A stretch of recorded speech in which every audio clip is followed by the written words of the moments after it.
Hari Om welcome back to ಹನಿವನ್ YouTube channel. ಎಲ್ಲರೂ ಹೇಗಿದ್ದೀರಾ, ಚೆನ್ನಾಗಿದ್ದೀರಾ ಅಂತ ನನ್ನ ಭಾವನೆ. ಫ್ರೈಡೇ ಪೂಜೆ ಸ್ಟಾರ್ಟ್ ಮಾಡಿದೆ. 4:30ಗೆ ಎದ್ದು ಮನೆಯೆಲ್ಲ ಕ್ಲೀನ್ ಮಾಡಿಕೊಂಡು ಪೂಜೆಗೆ ರೆಡಿ ಮಾಡಿಕೊಂಡು ಪೂಜೆ ಮಾಡಿದೆ. ಎಷ್ಟು ಬೇಗ ಇದ್ದರೂ ಕೂಡ ಪೂಜೆ 6 o'clock ಒಳಗಡೆ ಮುಗಿಯೋಕ್ಕೆ ಚಾನ್ಸೇ ಇರೋದಿಲ್ಲ. ನಂದು 6 o'clock ಎಕ್ಸಾಕ್ಟ್ ಆಗಿಬಿಡುತ್ತೆ. ನೈಟ್ ಎಲ್ಲ ಕ್ಲೀನ್ ಮಾಡಿ ಇಟ್ಕೊಂಡಿರ್ತೀನಿ. ಬೆಳಿಗ್ಗೆ ಎದ್ದು ರೆಡಿ ಮಾಡ್ಕೊಂಡು ಪೂಜೆ ಮಾಡೋ ಅಷ್ಟೊತ್ತಿಗೆ ತುಂಬ ಟೈಮ್ ಆಗುತ್ತೆ. ಸೊ ನೆಲ ಸಾರಿಸ್ಕೊಂಡು ರಂಗೋಲಿ ಎಲ್ಲ ಹಾಕ್ಬಿಟ್ಟು ಸ್ನಾನ ಮಾಡಿಕೊಂಡು ಪೂಜೆ ಮಾಡ್ಕೊಳ್ಳೋಷ್ಟೊತ್ತಿಗೆ ಅಷ್ಟೊತ್ತಾಗುತ್ತೆ. ಕೆಲವೊಬ್ರು ಹೇಳ್ತಾರೆ, ನೀವು ಮನೇಲೇ ಇರ್ತೀರಾ, ಕೆಲ್ಸಕ್ಕೇನು ಹೋಗಲ್ಲ, ಆರಾಮಾಗಿ ನಿಧಾನಕ್ಕೆ ಎದ್ದು ಪೂಜೆ ಮಾಡ್ಕೋಬೋದಲ್ಲ, ಅಷ್ಟು ಬೇಗ ಏನಕ್ಕೆ 5 o'clock ಎದ್ದು ಪೂಜೆ ಮಾಡ್ತೀರಾ ಅಂತ ಕೆಲವೊಬ್ರು ಹೇಳ್ತಾರೆ. ಸೊ ಪೂಜೆ ಯಾವಾಗಲೂ ಸೂರ್ಯ ಹುಟ್ಟೋ ಒಳಗಡೆ ಪೂಜೆ ಮಾಡಿದ್ರೆ ಒಳ್ಳೇದಂತೆ, ಮನೆಗೆ ಕೂಡ ಶ್ರೇಯಸ್ ಅಂತ ಹೇಳ್ತಾರೆ. ಸೊ ಹಾಗೆ ಅರ್ಲಿ ಮಾರ್ನಿಂಗು ಎಲ್ಲ ಕೆಲಸ ಮುಗಿಸ್ಕೊಂಡ್ರೆ ಇಡೀ ದಿನ ಮಿಕ್ಕಿದ ಕೆಲಸ ಮಾಡ್ಕೋಬೋದು. ಹಾಗೆ ನನಗೆ ಎಲ್ಲ ಕೆಲಸ ಮುಗಿಸ್ಬಿಟ್ಟು ಮನೆಯವ್ರನ್ನ ಕಳಿಸಿ ನನ್ನ ಮಗಳನ್ನ ಕಳಿಸ್ಬಿಟ್ಟು ಎಡಿಟಿಂಗ್ ಟೈಮು ಆಗೋದಿಲ್ಲ. ಸೊ ಮನೆ ಕೆಲಸ ಇರುತ್ತೆ.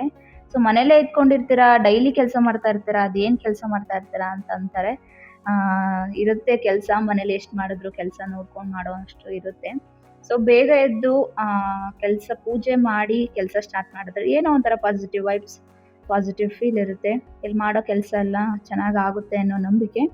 ಸೊ ಫಸ್ಟು ಪೂಜೆ ಮಾಡಿಬಿಟ್ಟು ಆಮೇಲೆ ನಾನೆಲ್ಲ ಕೆಲಸನ ನಾನು ಸ್ಟಾರ್ಟ್ ಮಾಡ್ತೀನಿ. ಪ್ರತಿದಿನ ನನಗೆ ಚೆನ್ನಾಗಿ ಪೂಜೆ ಮಾಡಬೇಕು ಅಂತ ತುಂಬ ಆಸೆ. ಪೂಜೆ ಅಂದರೆ ನನಗೆ ತುಂಬ ಇಷ್ಟ. ಸೊ ಪ್ರತಿದಿನ ಎಷ್ಟು ಸಾಧ್ಯನೋ ಅಷ್ಟು ಚೆನ್ನಾಗಿ ಪೂಜೆ ಮಾಡಿಕೊಂಡು ಡೇ ಸ್ಟಾರ್ಟ್ ಮಾಡ್ತೀನಿ. ಹಾಗೆ ರಂಗೋಲಿ ದೊಡ್ಡ ದೊಡ್ಡದಾಗಿ ಹಾಕಬೇಕು ಅಂದರೆ ತುಂಬ ಇಷ್ಟ. ಹಾಕೋದಕ್ಕೆ ನಮ್ಮ ಮನೆ ಹತ್ರ ಜಾಗ ಇಲ್ಲ. ಹಾಕಿದ್ರೂ ಕೂಡ ನನ್ನ ಮಗಳು ಓಡಾಡಿ ಎಲ್ಲ ಅಳಿಸ್ಬಿಡ್ತಾಳೆ ಅಂತ ಸ್ವಲ್ಪ ಚಿಕ್ಕದಾಗಿ ಹಾಕಿರ್ತೀನಿ.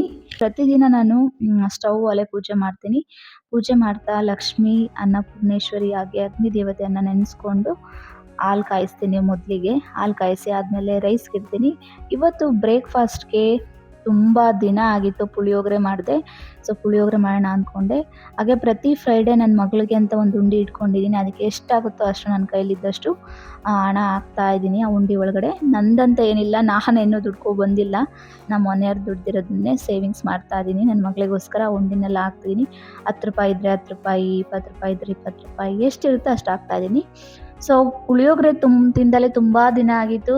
ಸೊ ಪುಳಿಯೋಗರೆ ನನಗೆ ತುಂಬಾ ಇಷ್ಟ. ಸೊ ಫಸ್ಟು ಹುಣಸೆ ರಸ ಮಾಡಿಕೊಂಡು ಅದಕ್ಕೆ ಉಪ್ಪು ಖಾರ ಪುಡಿ ಹಾಕ್ಕೊಂಡು ಪುಳಿಯೋಗರೆ ಪೌಡರನ್ನು ಮಿಕ್ಸ್ ಮಾಡಿಬಿಟ್ಟು ಒಗ್ಗರಣೆ ಹಾಕ್ಕೊಳ್ತಾ ಇದ್ದೀನಿ. ಕೆಲವೊಂದು ರೆಸಿಪಿ ತುಂಬ ಈಸಿಯಾಗಿ ಬೇಗ ಆಗುತ್ತೆ, ಬಟ್ ತುಂಬ ಇಷ್ಟ ಇರುತ್ತೆ. ದೇವಸ್ಥಾನದಲ್ಲಿ ಮಾಡೋವಂಥ ಪುಳಿಯೋಗರೆ ಅಂತೂ ಇನ್ನೂ ತುಂಬ ಚೆನ್ನಾಗಿರುತ್ತೆ. ಸೊ ಈಗ ಎಣ್ಣೆಗೆ ಜೀರಿಗೆ, ಸಾಸಿವೆ, ಶೇಂಗಾ, ಕಡಲೆಬೇಳೆ, ಈರುಳ್ಳಿ, ಒಣಮೆಣಸಿಕಾಯಿ, ಕರಿಬೇವು ಹಾಕ್ಕೊಂಡು ಮಿಕ್ಸ್ ಮಾಡಿಕೊಂಡು ಟ್ಯಾಮ್ರಿನ್ ಜ್ಯೂಸ್ ಒಳಗಡೆ ಮಿಕ್ಸ್ ಮಾಡಿರುವಂಥ ಪುಳಿಯೋಗರೆ ಮಸಾಲಾನ ಮಿಕ್ಸ್ ಮಾಡಿಕೊಂಡು ಸ್ಟವ್ ಆಫ್ ಮಾಡಿಬಿಟ್ಟು ಬಿಸಿ ಅನ್ನನ ಅಥವಾ ತಣ್ಣನ ಯಾವುದಿದ್ರೂ ಕೂಡ ನೀವು ಯೂಸ್ ಮಾಡ್ಬೋದು. ಸೊ ಬಿಸಿ ಅನ್ನ ಮಾಡ್ಕೊಂಡಿದ್ದೆ, ನೈವೇದ್ಯಕ್ಕೂ ಕೂಡ ಅನ್ನ ಮಾಡಿದ್ದೆ. ಸೊ ಅದಕ್ಕೋಸ್ಕರ ಅನ್ನ ಮಿಕ್ಸ್ ಮಾಡಿಕೊಂಡು ಪುಳಿಯೋಗರೆ ಎಷ್ಟೊತ್ತು ತಿಂತೀನಿ ಅನಿಸ್ಬಿಟ್ಟಿತ್ತು, ಆವಾಗಲೂ ಒಂದು ಸ್ವಲ್ಪ ಹಾಕ್ಕೊಂಡು ತಿಂದು ಮುಗಿಸ್ಬಿಟ್ಟೆ. ಯಾಕಂದರೆ ತುಂಬ ದಿನ ಆಗಿತ್ತು, ಪುಳಿಯೋಗರೆನ ಮಿಸ್ ಮಾಡ್ಕೊಂಡಿದ್ದೆ. ಅದಾದಮೇಲೆ ನಮ್ಮ ಮನೆಯವ್ರನ್ನೆಲ್ಲ ಕಳಿಸ್ಬಿಟ್ಟು 8 o'clock ಧ್ವನಿ ಎಬ್ಬರಿಸ್ಬಿಟ್ಟು ರೆಡಿ ಮಾಡಿಸ್ಕೊಂಡೆ. ಧ್ವನಿನ ರೆಡಿ ಮಾಡೋದು ತುಂಬಾ ಟಾಸ್ಕ್ ನನಗೆ. ಯಾವುದಾದ್ರೂ ಒಂದು ಸ್ಟೋರಿ ಹೇಳ್ತಾ ಇರಬೇಕು, ಅನಿಮಲ್ಸ್ ಬಗ್ಗೆ ಹೇಳ್ತಾ ಇರಬೇಕು, ಆ ಥರ ಹೇಳ್ಕೊಂಡು ರೆಡಿ ಮಾಡ್ತೀನಿ ಡೈಲಿ ಎವ್ರಿ ಡೇ. ಸ್ವಲ್ಪ ಸ್ನಾನ ಮಾಡೋದಕ್ಕೆ ಡೈಲಿ ತೊಂದರೆ ಮಾಡ್ತಾಳೆ, ಅಳ್ತಾಳೆ. ಸೊ ಅದಾದಮೇಲೆ ರೆಡಿ ಮಾಡಿ ಅವಳಿಗೆ ಟಿಫನ್ ತಿನ್ನಿಸಿ ಪುಳಿಯೋಗರೆ ತಿಂದಳು. ಸ್ವಲ್ಪ ಖಾರ ಪುಡಿ ಕಮ್ಮಿ ಹಾಕಿದ್ದೆ, ತಿಂದು ರೆಡಿಯಾಗಿ ಹೊರಟ್ಲು. ಧ್ವನಿ ಒಬ್ಬಳೇ ಬ್ಯಾಗ್ ಹಾಕ್ಕೊಳ್ಳೋದು ಕಲ್ತಿದ್ದಾಳೆ. ಅವಳಿಗೆ ಬ್ಯಾಗ್ ಹಾಕ್ಕೊಳ್ಳೋಕೆ ಬರ್ತಿರ್ಲಿಲ್ಲ. ಮೊದಲನೇ ದಿನ ಫಸ್ಟ್ ಟೈಮ್ ಅವಳು ಒಬ್ಬಳೇ ಬ್ಯಾಗ್ ಹಾಕ್ಕೊಂಡಿದ್ದು. ಸೊ 9 o'clockಗೆ ಅವಳನ್ನು ಬಿಟ್ಬಿಟ್ಟು ಬಂದೆ. ಧ್ವನಿನ ಸ್ಕೂಲಿಗೆ ಕಳಿಸ್ಬಿಟ್ಟು ಬಂದು ಸ್ವಲ್ಪ ಕೆಲಸ ಇತ್ತು ಮುಗಿಸ್ಕೊಂಡು ನಾನು ಬ್ರೇಕ್ಫಾಸ್ಟ್ ಮಾಡಿ ವಿಡಿಯೋ ಎಡಿಟಿಂಗ್ ಮಾಡಿಕೊಂಡು ವಿಡಿಯೋ ಅಪ್ಲೋಡ್ ಮಾಡಿ ಅದಾದಮೇಲೆ ಅವಳನ್ನ ಕರ್ಕೊಂಬರೋಣ ಅಂತೇಳಿ 1 o'clock ಹೋಗಿ ಕರ್ಕೊಬಂದೆ. ಅವಳನ್ನ ಕರ್ಕೊಬಂದು ಫ್ರೆಶ್ ಅಪ್ ಮಾಡಿ ಡ್ರೆಸ್ ಚೇಂಜ್ ಮಾಡಿಸಿ ಅದಾದಮೇಲೆ ಅವಳಿಗೆ ವೆಜಿಟೇಬಲ್ ರೈಸ್ ಮಾಡೋಣ ಅಂತೇಳ್ಬಿಟ್ಟು ರೆಡಿ ಮಾಡ್ತಾ ಇದ್ದೆ. ಕುಕ್ಕರ್ಗೆ ಡೈರೆಕ್ಟ್ ಹಾಕ್ಕೊಳ್ತಾ ಇದ್ದೀನಿ ನಾನು. 1 ಸ್ಪೂನ್ ತುಪ್ಪ ಹಾಕಿ ಜೀರಿಗೆ, ಸಾಸಿವೆ, ಈರುಳ್ಳಿ, ಟೊಮೆಟೊ ಮತ್ತು ಕ್ಯಾರೆಟು, ಬೀನ್ಸು ಹಾಕ್ಕೊಂಡಿದ್ದೀನಿ. ವೆಜಿಟೇಬಲ್ಸ್ ಯಾವುದಿದ್ರೂ ಹಾಕ್ಕೊಳ್ಳಿ. ಅದಕ್ಕೆ ಸ್ವಲ್ಪ ಖಾರ ಪುಡಿ, ಉಪ್ಪು, ಅರಿಶಿನ ಪುಡಿ ಮಿಕ್ಸ್ ಮಾಡಿಬಿಟ್ಟು ಫ್ರೈ ಮಾಡಿಬಿಟ್ಟು 1 ಲೋಟ ನೀರು ಹಾಕ್ಕೊಳ್ತಾ ಇದ್ದೀನಿ. 3 ಸ್ಪೂನಷ್ಟು ಅಕ್ಕಿ ಹಾಗೆ 1 ಸ್ಪೂನಷ್ಟು ಹೆಸರು ಬೇಳೆ ಹಾಕ್ಕೊಂಡಿದ್ದೀನಿ. ಇದನ್ನು ಚೆನ್ನಾಗಿ ಮಿಕ್ಸ್ ಮಾಡಿಕೊಂಡು ಒಂದು 3 to 4 ವಿಷಲ್ಸ್ ತೊಗೋಬೇಕು. ಕೊನೆಗೆ ಫಿನಿಶಿಂಗಲ್ಲಿ ಸ್ವಲ್ಪ ಗರಂ ಮಸಾಲ ಪೌಡರನ್ನು ಹಾಕ್ಬಿಟ್ಟು 3 ವಿಷಲ್ಸ್ ತೊಗೊಳ್ತಾ ಇದ್ದೀನಿ. ಕೊನೆಗೆ 3 ವಿಷಲ್ಸ್ ಆದಮೇಲೆ ಸ್ವಲ್ಪ ತುಪ್ಪ ಹಾಕಿ ಫಿನಿಶಿಂಗ್ ಮಾಡ್ಕೊಳ್ತಾ ಇದ್ದೀನಿ. ಸೊ ಮತ್ತೆ ಮಿಕ್ಸ್ ಮಾಡೋದಕ್ಕಿಂತ ಅದರಲ್ಲೇ ಹಾಕ್ಬಿಟ್ಟು ಮಿಕ್ಸ್ ಮಾಡಿದ್ರೆ ಚೆನ್ನಾಗಿ ಮಿಕ್ಸ್ ಆಗುತ್ತೆ ಅಂತ ಹೇಳ್ಬಿಟ್ಟು. ಸೊ ಚೆನ್ನಾಗಿ ಬೆಂದಿದೆ. ಮಕ್ಳಿಗೆ ಯಾವುದೇ ಫುಡ್ ಮಾಡಿ ಸ್ವಲ್ಪ ಚೆನ್ನಾಗಿ ಬೇಯಿಸ್ಬಿಟ್ಟು ಕೊಡಿ.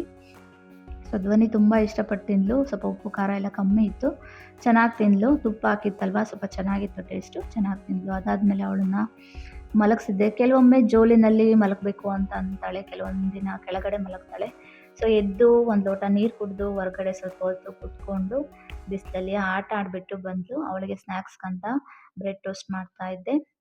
ಸೊ ಒಂದು ಪ್ಯಾನ್ಗೆ ಎಣ್ಣೆ ಹಾಕ್ಕೊಂಡಿದ್ದೀನಿ. ಜೀರಿಗೆ, ಸಾಸಿವೆ, ಹಸಿಮೆಣಸಿನಕಾಯಿ, ಈರುಳ್ಳಿ, ಟೊಮ್ಯಾಟೊ ಹಾಕ್ಕೊಂಡಿದ್ದೀನಿ. ಎಲ್ಲ ಚಿಕ್ಕದಾಗಿ ಕಟ್ ಮಾಡ್ಕೊಂಡಿದ್ದೀನಿ. ಹಾಗೆ ತರಕಾರಿ ಹಾಕ್ಕೊಳ್ತಾ ಇದ್ದೀನಿ. ಕ್ಯಾರೆಟು, ಬೀನ್ಸು, ಕ್ಯಾಬೇಜು ಎಲ್ಲ ಕೂಡ ಚಿಕ್ಕದಾಗಿ ಕಟ್ ಮಾಡಿ ಮಿಕ್ಸ್ ಮಾಡ್ಕೊಳ್ತಾ ಇದ್ದೀನಿ.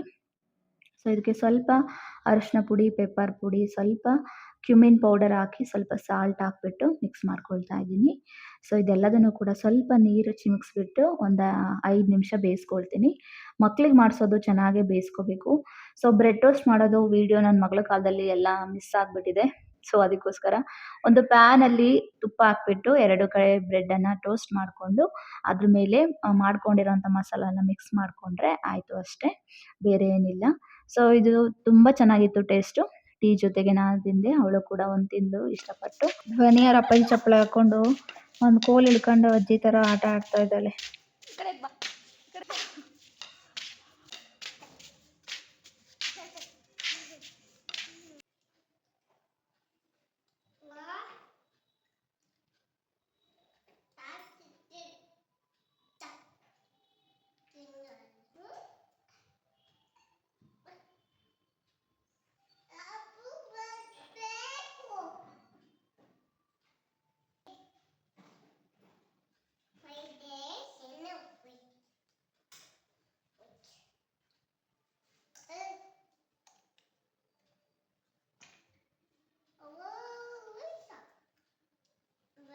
What's your name? Anish. Duni. Nande Dinesh. Nani Kumar. What is your mother name? What? Anish. Dunnacha. ನಮ್ಮ ದೇಶ ಯಾವುದಪ್ಪ? ನಮ್ಮ ದೇಶ ಯಾವುದು? ಭಾರತ. ರಾಜ್ಯ ಯಾವುದು? ಕರ್ನಾಟಕ. ಕರ್ನಾಟಕ ಅಲ್ಲ, ಕರ್ನಾಟಕ. ಕರ್ನಾಟಕ. ಕರ್ನಾಟಕ. ಜಿಲ್ಲೆ ಯಾವುದು? ಚಿಕ್ಕಮಗಳೂರು. ತಾಲೂಕು ಯಾವುದು? ನಿಮ್ಮ ಊರು ಯಾವುದು? ನಿಮ್ದು ಊರು ಯಾವುದು? Very good.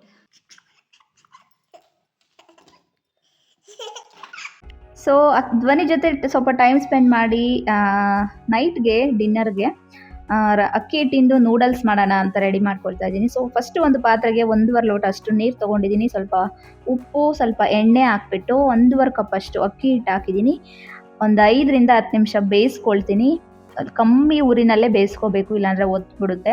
ಕೊನೆಗೆ ಫಿನಿಶಿಂಗಲ್ಲಿ ಕಪ್ಪು ಎಳ್ಳನ್ನು ಹಾಕ್ಬಿಟ್ಟು ತಿರುಗಿಸ್ಕೊಳ್ತಾ ಇದ್ದೀನಿ. ಮುದ್ದೆ ಯಾವ ಥರ ಮಾಡ್ತಾರೋ ಅದೇ ಥರ ಮಾಡ್ಕೊಳ್ಳಿ. ಕಮ್ಮಿ ಊರಿನಲ್ಲಿ ಸ್ವಲ್ಪ ಒಂದು 5 ನಿಮಿಷ ಬೇಯಿಸ್ಕೋಬೇಕು. ಯಾಕೆಂದರೆ ಸ್ವಲ್ಪ ಚೆನ್ನಾಗಿ ಬೆಂದರೆ ಚೆನ್ನಾಗಿರುತ್ತೆ. ಕೆಲವೊಬ್ರು ಯಾವ ಥರ ಮಾಡ್ತಾರೆ ಅಂತಂದರೆ ಮುದ್ದೆ ಈ ಥರ ಮಾಡ್ಕೊಂಡ್ಬಿಟ್ಟು ಬೇಯಿಸ್ಕೊಂಡು ಮತ್ತೆ ಅದನ್ನು ಸ್ಟೀಮಲ್ಲಿ ಬೇಯಿಸ್ಬಿಟ್ಟು ಆಮೇಲೆ ಶಾವಿಗೆ ಒತ್ತುತ್ತಾರೆ. ಸೊ ಆ ಥರ ಏನು ನೆಸೆಸಿಟಿ ಇಲ್ಲ. ನಮ್ಮ ಕಡೆ ಮಾಡೋದೆಲ್ಲ ಇದೇ ಥರನೇ, ಜೋಳದ್ದು, ಅಕ್ಕಿದು ಎಲ್ಲ ಇದೇ ಥರನೇ ನಾವು ಮಾಡೋದು. ಡೈರೆಕ್ಟ್ ಮುದ್ದೆ ಯಾವ ಥರ ಬೇಯಿಸ್ಕೊಳ್ತೀರ ಆ ಥರ ಚೆನ್ನಾಗಿ ಬೇಯಿಸ್ಕೊಂಡು ಸೊ ಡೈರೆಕ್ಟ್ ಅದನ್ನು ಒತ್ಕೊಂಡು ಮಾಡ್ತೀವಿ. ಸೊ ಸ್ವಲ್ಪ ನೀರ್ಗಾಯಿ ಮಾಡ್ಕೊಳ್ಳಿ, ಸ್ವಲ್ಪ ನೀರು ಇಟ್ಕೊಳ್ಳಿ. ಸೊ ಬಿಸಿ ಬಿಸಿ ಇರುತ್ತಲ್ವ, ಅದನ್ನು ನೀಟಾಗೆ ಚೆನ್ನಾಗಿ ಮಾಡಿಕೊಂಡು ಸ್ವಲ್ಪ ಚೆನ್ನಾಗೇ ನಾದ್ಕೋಬೇಕು. ನಾದ್ಕೊಂಡಾದ್ಮೇಲೆ ಚೆನ್ನಾಗಿ ಬರುತ್ತೆ, ಅದೇನು ಕಷ್ಟ ಆಗೋದಿಲ್ಲ, ಆರಾಮಾಗಿ ಈಸಿಯಾಗಿ ಬರುತ್ತೆ. ಸೊ ಅದಾದಮೇಲೆ ಚಕ್ಲಿ ಒಳ್ಳಿರುತ್ತಲ್ಲ, ಅದಕ್ಕೆ ಸ್ವಲ್ಪ ಆಯಿಲ್ ಗ್ರೀಸ್ ಮಾಡಿಕೊಂಡು ಅದನ್ನು ಹಾಕ್ಕೊಂಡು ಒತ್ಕೊಳ್ತಾ ಇದ್ದೀನಿ. ಸೊ ಊರಲ್ಲೆಲ್ಲ ಶಾವಿಗೆ ಒಳ್ಳು ದೊಡ್ಡದು ಇರ್ತಾ ಇತ್ತು, ಅದರಲ್ಲಿ ಒತ್ತುತ್ತಾ ಇದ್ವಿ. ಅದರಲ್ಲಿ ಸ್ವಲ್ಪ ಕಷ್ಟ ಆಗೋದು, ಗಂಡು ಮಕ್ಳ ಹತ್ರ ಒತ್ತಿಸ್ತಾ ಇದ್ವಿ. ಇಲ್ಲಾಂದರೆ ನಾವು ಒತ್ತೋದಕ್ಕೆ ತುಂಬ ಇಷ್ಟಪಟ್ಟು ಒತ್ತಾ ಇದ್ವಿ ಅಮ್ಮನ ಜೊತೆಗೆ. ಸೊ ಶಾವಿಗೆ ಮಾಡ್ತಾ ಇದ್ದಾರೆ ಅಂದರೆ ಏನೋ ಒಂಥರ ಖುಷಿ. ನಮ್ಮದು ಸ್ಯಾಟರ್ಡೆ ವಾರ ಇರ್ತಿತ್ತು ಆಂಜನೇಯದು. ಸೊ ವಾರದ ದಿನ ಅವಾಗವಾಗ ಮಾಡೋರು, ತುಂಬ ಖುಷಿ ಆಗ್ತಾ ಇತ್ತು, ತುಂಬ ಇಷ್ಟಪಟ್ಟು ತಿಂತಾ ಇದ್ವಿ. ಸೊ ಅದು ಮತ್ತೆ ನೆನಪಾಯಿತು, ಮಾಡೋಣ ಅಂದ್ಕೊಂಡು ಮಾಡಿದ್ದೆ. ತುಂಬ ಚೆನ್ನಾಗಿ ಬಂದಿತ್ತು. ಸೊ ನೀಟಾಗಿ ಈ ಥರ ತಿರ್ಗಿಸ್ಕೊಳ್ತಾ ಇದ್ದೀನಿ ನೋಡಿ, ಆರಾಮಾಗಿ ಬರುತ್ತೆ. ಚೆನ್ನಾಗಿ ಬೆಂದಿದೆ ಮತ್ತೆ ಹಿಟ್ಟು. ಸೊ ಧ್ವನಿ ನಾನು ಮಾಡ್ತೀನಿ ಅಂತ ಅಂತಿದ್ಲು. ಸೊ ಅವಳು ಕೂಡ ಮಾಡಿದ್ಲು. ಸೊ ಅವಳು ಫುಲ್ ಸರ್ಪ್ರೈಸ್ ಆಗಿಬಿಟ್ಲು ಇದೇನು ಅಂತ ಫಸ್ಟ್ ಕೇಳಿದ್ಲು. ನಾನು ಅದಕ್ಕೆ ನೂಡಲ್ಸ್ ಅಂತ ಹೇಳಿದೆ. ಖುಷಿ ಆಗಿಬಿಡ್ತು. ನಾನು ಮಾಡ್ತೀನಿ ಅಂತ ಅವಳು ಕೂಡ ಮಾಡ್ತಾ ಇದ್ದಾಳೆ ನೋಡಿ.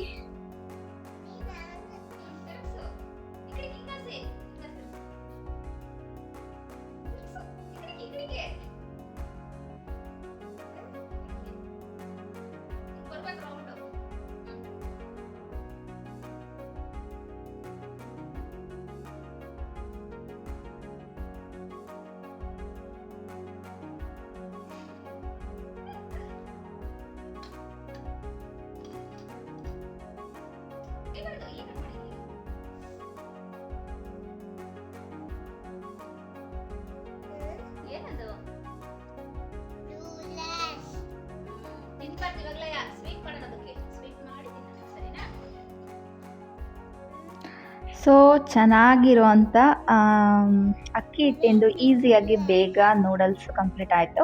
ಸೊ ಇದಕ್ಕೆ ಮೇನ್ ಇಂಗ್ರೀಡಿಯೆಂಟ್ಸ್ ಮಾಡಬೇಕಲ್ವ, ಶೇಂಗಾ ಹುರ್ಕೊಂಡಿದ್ದೀನಿ. ಒಂದು 5ರಿಂದ 6 ಸ್ಪೂನ್ ತೊಗೊಂಡಿದ್ದೀನಿ ನಾನು ಶೇಂಗಾ. ಹಾಗೆ ಒಂದು 4ರಿಂದ 5 ಸ್ಪೂನಷ್ಟು ಕಪ್ಪು ಎಳ್ಳು ತೊಗೊಂಡಿದ್ದೀನಿ. ಇದೆಲ್ಲದನ್ನು ಕೂಡ ಸ್ವಲ್ಪ ಚೆನ್ನಾಗಿ ಹುರ್ಕೊಂಡ್ಬಿಟ್ಟು ಫುಲ್ಲು ಕಂಪ್ಲೀಟಾಗಿ ಅದು ತಣ್ಣಗೆ ಹಾಕಬೇಕು, ಬಿಸಿ ಬಿಸಿದ ಹಾಕಬಾರ್ದು. ಅದಾದಮೇಲೆ ಒಂದು ಪಾತ್ರೆಗೆ 1.5 ಕಪ್ ಅಷ್ಟು ನೀರು ಹಾಕ್ಕೊಂಡು ಸ್ವಲ್ಪ ಬೆಲ್ಲ ಹಾಕ್ಕೊಂಡು ಬೆಲ್ಲದ ನೀರು ಮಾಡ್ಕೊಳ್ತಾ ಇದ್ದೀನಿ. ಏನು ಮಾಡ್ತಿದ್ದೀಯಾ? ಏನು ಜ್ಯೂಸು? ಪಂಪ್ಕಿನ್ ಜ್ಯೂಸಾ? ಪಂಪ್ಕಿನ್ ಸೀಡ್ಸ್ ಹಾಕಿ ಜ್ಯೂಸ್ ಮಾಡೋದಾ? ಸೊ ಒಂದು 5 ನಿಮಿಷ ಆದಮೇಲೆ ಬೆಲ್ಲ ಎಲ್ಲ ಕರಗಿದೆ, ಬೆಲ್ಲದ ನೀರು ರೆಡಿ ಆಗಿದೆ. ಸೊ ಇದಕ್ಕೆ ನಾನು ಈಗ ಪೌಡರ್ ರೆಡಿ ಮಾಡ್ಕೊಳ್ತಾ ಇದ್ದೀನಿ. ಸೊ ಪೌಡರ್ ಅಂದರೆ ಶೇಂಗಾ ಎಳ್ಳು ಹುರಿದಿದ್ನಲ್ವ, ಅದು ಕಂಪ್ಲೀಟಾಗಿ ತಣ್ಣಗಾಗಿದೆ. ಸೊ ಅದ್ರ ಜೊತೆಗೆ ಒಂದೇ ಒಂದು ಸ್ಪೂನಷ್ಟು ಕಡಲೆ ಹಾಕ್ಕೊಂಡಿದ್ದೀನಿ. ಇದನ್ನ ಚೆನ್ನಾಗಿ ನುಣ್ಣಗೆ ಪುಡಿ ಮಾಡಿ ಇಟ್ಕೊಳ್ತಾ ಇದ್ದೀನಿ. ಸೊ ಇದೆಲ್ಲದನ್ನು ಕೂಡ ಒಂದು ಬೌಲಿಗೆ ಟ್ರಾನ್ಸ್ಫರ್ ಮಾಡಿಬಿಟ್ಟು ಇದೇ ಜಾರಲ್ಲೇ ನಾನು ಕಾಯಿ ರುಬ್ಕೊಳ್ತಾ ಇದ್ದೀನಿ. ಒಂದು ಕಾಯಿ ತೊಗೊಂಡಿದ್ದೀನಿ, ಫುಲ್ ಒಂದು ಒಳಕ್ಕೆ ಕಾಯಿ ಫುಲ್ ತುರ್ಕೊಂಡಿದ್ದೀನಿ. ಸೊ ಇದಕ್ಕೆ ಒಂದು ಏಲಕ್ಕಿ ಮಿಕ್ಸ್ ಮಾಡ್ಕೊಳ್ತಾ ಇದ್ದೀನಿ. ಹಾಕ್ಕೊಂಡು ಒಂದು ಸ್ವಲ್ಪ ನೀರು ಹಾಕ್ಕೊಂಡು ಚೆನ್ನಾಗಿ ರುಬ್ಕೊಳ್ಳಿ. ಗಟ್ಟಿ ರುಬ್ಕೊಳ್ಳಿ, ಜಾಸ್ತಿ ನೀರು ಹಾಕಿ ತೆಳ್ಳು ಮಾಡ್ಕೊಬೇಡಿ. ಅದಾದಮೇಲೆ ಬೆಲ್ಲದ ನೀರನ್ನು ಒಂದು ಬೌಲಲ್ಲಿ ಸೋಸ್ಕೊಳ್ತಾ ಇದ್ದೀನಿ.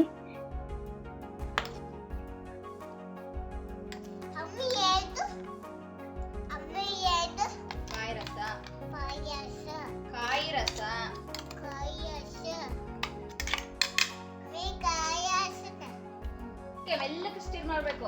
ಮೆಲ್ಲಕ್ಕೆ ತಿರುಗಿಸು, ನಿಧಾನಕ್ಕೆ ಮೆಲ್ಲಕ್ಕೆ ತಿರುಗಿಸು.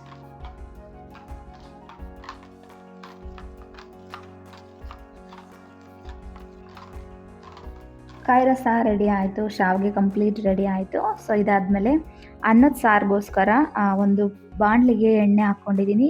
ಬೆಳ್ಳುಳ್ಳಿ, ಚಕ್ಕೆ, ಲವಂಗ, ಕಾಳುಮೆಣಸು, ಧನಿಯಾ ಕಾಳು ಹಾಕ್ಕೊಂಡು ಸ್ವಲ್ಪ ಫ್ರೈ ಮಾಡಿಕೊಂಡು, ಹಾಗೆ 1-2 ಈರುಳ್ಳಿ ಸ್ಲೈಸ್ ಆಗಿ ಮಾಡ್ಕೊಂಡಿದ್ದೀನಿ, ದಪ್ಪದಾಗೆ ಕಟ್ ಮಾಡ್ಕೊಂಡಿದ್ದೀನಿ. ಒಂದು ಟೊಮೆಟೊ ತೊಗೊಂಡಿದ್ದೀನಿ, ದಪ್ಪ ಟೊಮೆಟೊ, ಅದನ್ನು ಕೂಡ ಸ್ಲೈಸ್ ಮಾಡಿ ಹಾಕ್ಕೊಂಡಿದ್ದೀನಿ. ಹಾಗೆ ಒಂದು ಸ್ವಲ್ಪ ಕಾಯಿ ಕೂಡ ಹಾಕ್ಕೊಂಡು ಎಲ್ಲ ಮಿಕ್ಸ್ ಮಾಡಿಬಿಟ್ಟು ಚೆನ್ನಾಗಿ ಫ್ರೈ ಮಾಡ್ಕೊಳ್ತಾ ಇದ್ದೀನಿ. ಸೊ ಸ್ವಲ್ಪ ಕಾಯಿ ಎಲ್ಲ ಫ್ರೈ ಆದಮೇಲೆ ಇದಕ್ಕೆ 1 ಸ್ಪೂನಷ್ಟು ಖಾರದ ಪುಡಿ ಹಾಕ್ಕೊಂಡಿದ್ದೀನಿ, 1 ಸ್ಪೂನಷ್ಟು ಸಾಂಬಾರು ಪೌಡರು, ಹಾಗೆ ಕೊತ್ತಂಬರಿ ಸೊಪ್ಪು, ಕರಿಬೇವು, ಗರಂ ಮಸಾಲ ಪೌಡರ್ ಸ್ವಲ್ಪ, ಜೀರಿಗೆ ಸ್ವಲ್ಪ ಹಾಕ್ಕೊಂಡಿದ್ದೀನಿ. ಜೀರಿಗೆ ಸ್ವಲ್ಪ ಲಾಸ್ಟಲ್ಲಿ ಹಾಕ್ಕೊಳ್ತೀನಿ, ಫುಲ್ ಫ್ರೈ ಆದರೆ ಫ್ಲೇವರ್ ಸಿಗೋದಿಲ್ಲ ಅಷ್ಟೊಂದು ಅಂತ. ಸೊ ಎಲ್ಲ ಮಿಕ್ಸ್ ಮಾಡಿಕೊಂಡು ಆಫ್ ಮಾಡಿಕೊಂಡು ಇದು ಕಂಪ್ಲೀಟಾಗಿ ತಣ್ಣಗೆ ಹಾಕಬೇಕು, ಅಲ್ಲಿವರೆಗೂ ಬಿಟ್ಟು ಆಮೇಲೆ ಮಿಕ್ಸಿ ಜಾರ್ಗೆ ಹಾಕ್ಕೊಳ್ಳಿ. ಬಿಸಿ ಬಿಸಿದೇ ಹಾಕಿದ್ರೆ ಬಿಸಿದು ಹುರಿದಿರೋದು ಮತ್ತೆ ಜಾರ್ ಒಳಗಡೆ ಬಿಸಿಯಾಗಿ ಚೆನ್ನಾಗಿರೋದಿಲ್ಲ ಟೇಸ್ಟು. ಸೊ ಎಲ್ಲ ಹಾಕ್ಕೊಂಡು ಒಂದು ಸ್ವಲ್ಪ ನೀರು ಹಾಕ್ಕೊಂಡ್ಬಿಟ್ಟು ಮಿಕ್ಸಿಗೆ ಹಾಕಿದ್ರೆ ಆಯಿತು. ಜೊತೆಗೆ ನಾನು ಹುಣಸೆಹಣ್ಣೆನ ಸಿರೋದ ಹಾಕ್ಕೊಳ್ತಾ ಇದ್ದೀನಿ.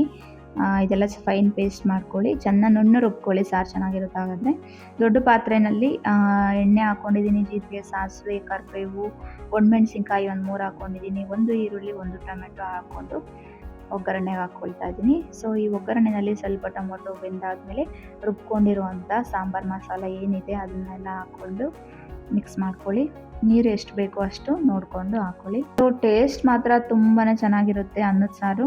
ಸೊ ಸ್ವೀಟ್ ಏನಾದರೂ ಮಾಡಿದಾಗ ಮಾಡ್ಬೋದು ಈ ಸಾಂಬಾರು. ಒಳ್ಳೆ ಹೋಳಿಗೆ ಸಾರು ಮಾಡ್ತೀರಲ್ವ, ಒಬ್ಬಟ್ಟು ಮಾಡಿದಾಗ, ಹೋಳಿಗೆ ಮಾಡಿದಾಗ ಸಾಂಬಾರು ಯಾವ ಥರ ಇರುತ್ತೆ ಆ ಥರ ಟೇಸ್ಟ್ ಇರುತ್ತೆ.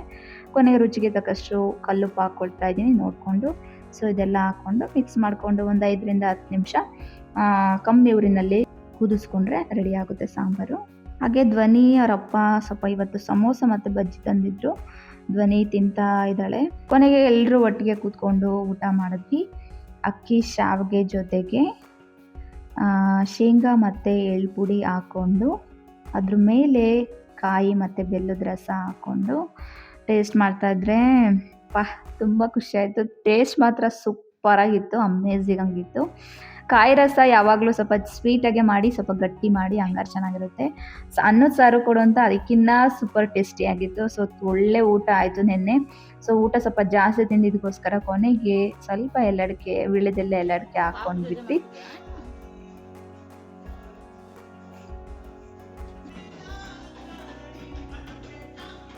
ಎಲ್ಲರೂ 9:30ಗೆ ಬಿಗ್ ಬಾಸ್ ನೋಡ್ತಾ ಇದ್ರೆ ಕೊನೆಗೆ ನಾನು ಒಂದು ಸಾಂಗ್ ಹಾಕ್ಕೊಂಡು ಮಗಳ ಹತ್ರ ಆಡ್ತಾ ಇದ್ವಿ. ಎಲ್ಲರೂ ಬಿಗ್ ಬಾಸ್ ನೋಡ್ಕೊಂಡು ಬ್ಯುಸಿ ಆಗಿರ್ತಾರೆ 9:30 ಮೇಲೆ. ನಾವು ನಮ್ಮ ಮಗಳ ಜೊತೆ ಆಟ ಆಡ್ಕೊಂಡು ಬ್ಯುಸಿ ಆಗಿರ್ತೀವಿ. ಸೊ ಆಟ ಎಲ್ಲ ಮುಗಿಸ್ಕೊಂಡು ಮಲ್ಕೊಂಡ್ವಿ ಕೊನೆಗೆ. Good night.